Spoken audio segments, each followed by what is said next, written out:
You have 4 packets of seeds with 3 seeds in each packet. Write a multiplication sentence to describe how many total seeds you have.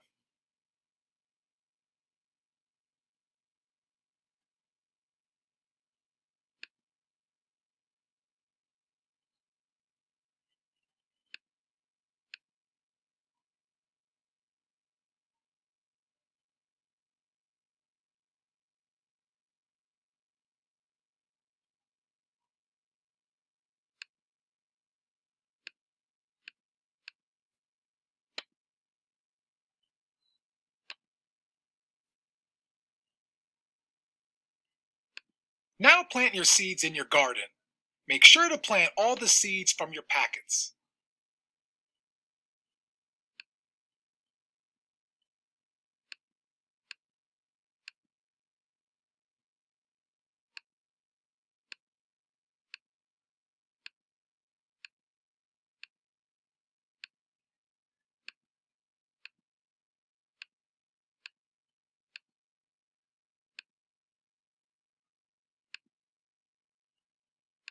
Look at your garden.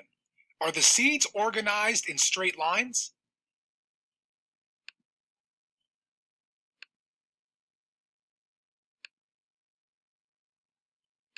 Does each line have the same number of seeds?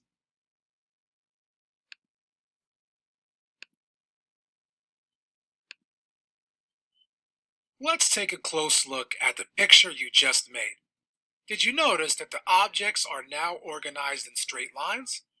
When objects are arranged in a straight line, like this, we call it a row. Did you notice that each row has the same number of objects in it? In your picture, each row has 1, 2, 3 items in it.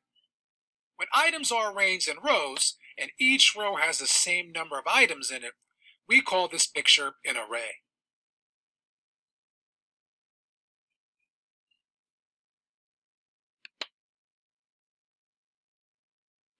How many rows are in your array?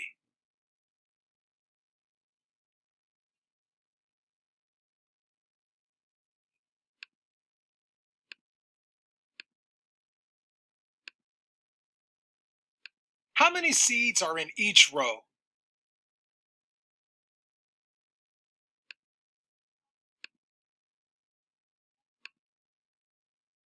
There are 4 rows, and there is the same number of seeds in each row. 1, 2, 3.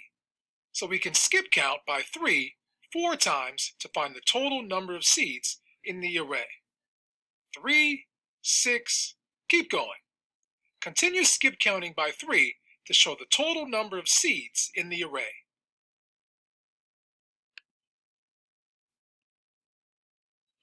Continue skip counting by writing the total seeds planted so far at the end of each row.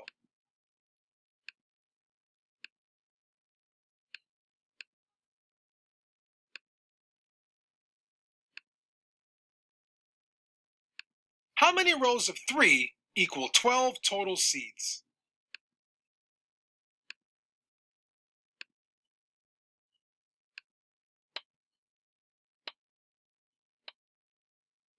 Write a multiplication fact to describe this array.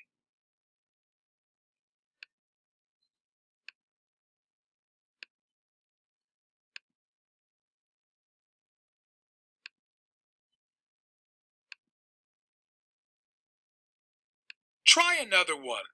Create an array with 4 rows of 5.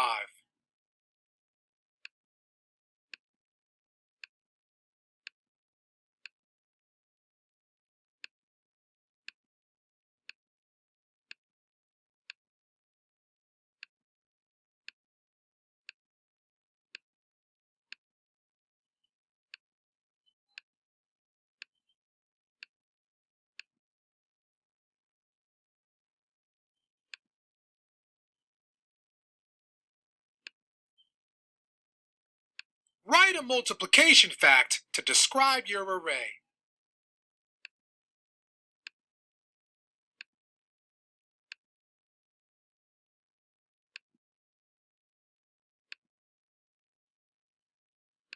Let's find how many total seeds are in the array.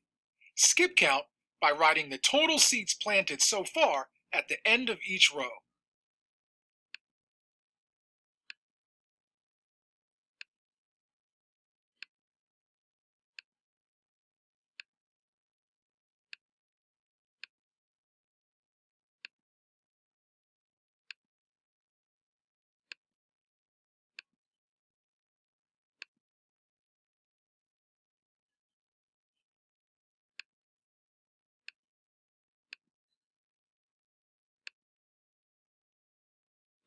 In multiplication, what is the answer called?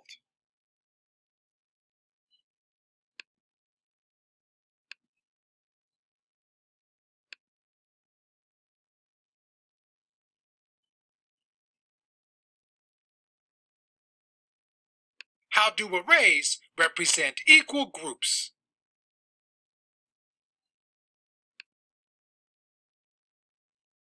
Ethan, can you help us out with this one? How do arrays represent equal groups? The array represents equal groups because each row is like a group.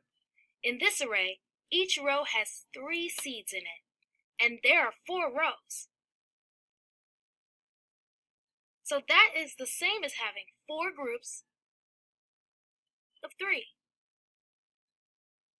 That's right, Ethan. In an array, items are in rows, so it's easy to see when they are arranged in equal groups.